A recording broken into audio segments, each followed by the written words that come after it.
CCA were some of the best years of my life, and I'm so glad to be here with the people who are so dear to me, who have inspired me, some of the most talented and brilliant people I've ever met. So thank you for inviting me to read. My name is Katie Wudel. I live in Manhattan.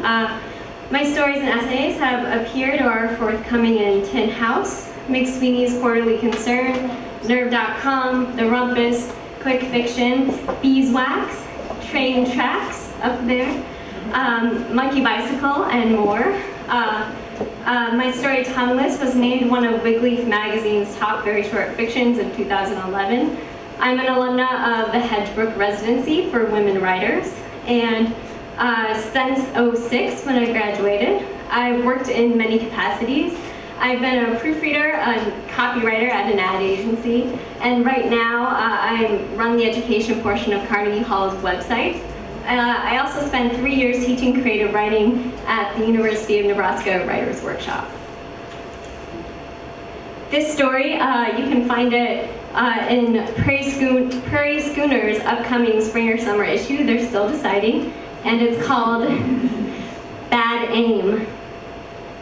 After Harry's neighbor, Roger, that old son of a bitch in 6B, died of something completely anachronistic like the fucking grip, a couple moved in, married, skinny, bohemians, real ones grunting to each other in a phlegmy-sounding language as they stopped around in steel-toed boots.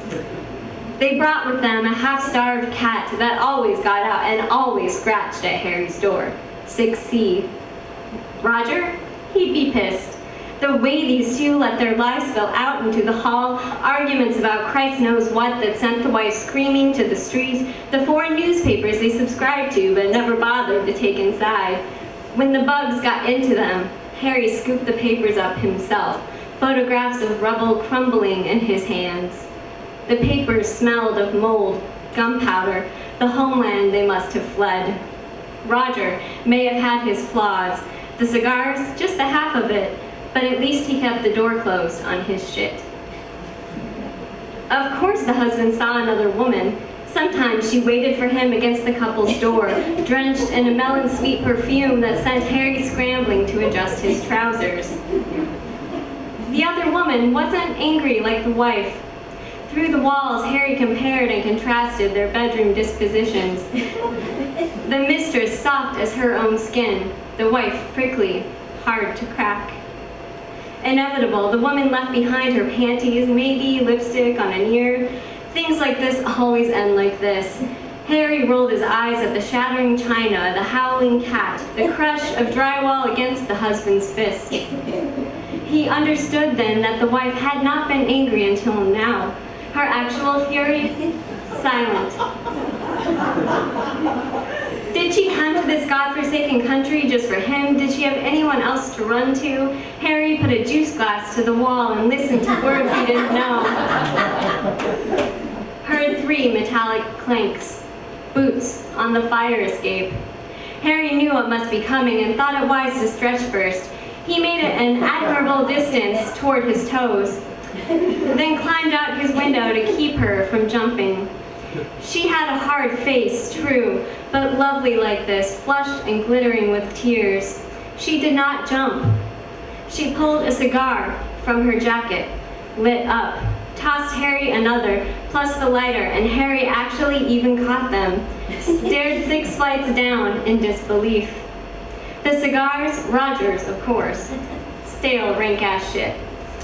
They sucked them to the nubs and listened to the city, her husband's walls lost to sirens, or her husband's wails lost to sirens, and other couples fighting on the street. Dizzy with nicotine, Harry felt he could tell her anything, how his wife had cheated with many other men before she died, of heart failure, ha ha. Roger. Harry caught him once, embracing her on this very balcony, and shot 6 bullets out the window, straight at their goddamn sorry skulls. How to explain? What Harry wouldn't give to see those assholes just once more. Harry turned to tell her, but the wife had already swung down the ladder, took it 2 steps at a time. That bastard of a cat leapt after her, twisting till he landed, as cats tend to, on his feet.